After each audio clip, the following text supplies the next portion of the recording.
we can all see this. Yeah, I'm going to turn myself a little bit more over. That's a better angle. So sitting on the chair, generally what happens is this. I do a really good version of that. Obviously, we don't want to do that. So make sure the chair you're sitting on, this is up. You can see this is actually rocking back more. You need a chair. You need to sit really far in front of the chair, in the front part of the chair, so the feet can be very much planted on the earth. Don't see my feet right now, but they're flat. And we're going to play around with some pelvic tilts as always.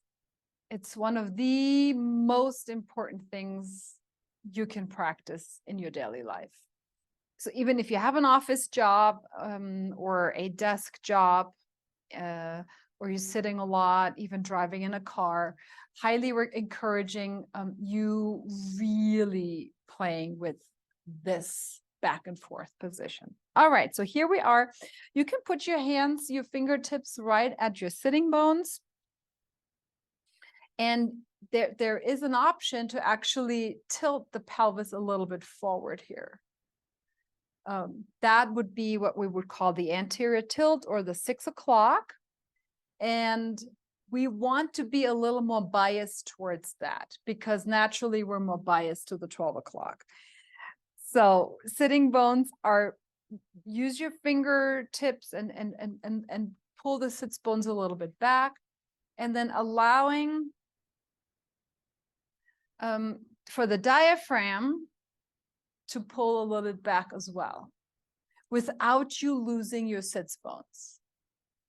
This is a great practice because naturally when we push the sits bones back or pull the sits bones back, we're starting to extend the spine. And you can see this probably really well here, that there's a big crimp in my spine. And it's not where my spine should generally be extended. And this is actually hyperextended.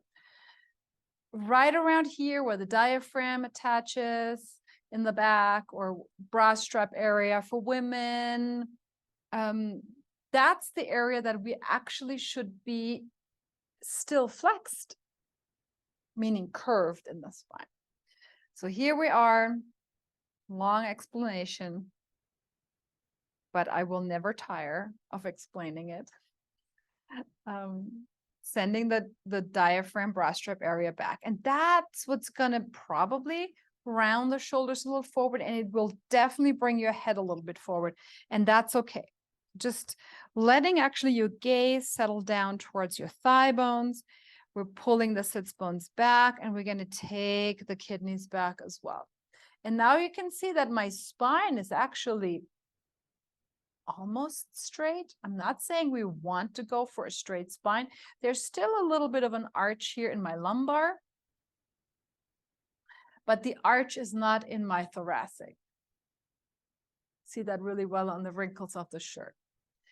Okay, so that is our position that we want to memorize as much as possible.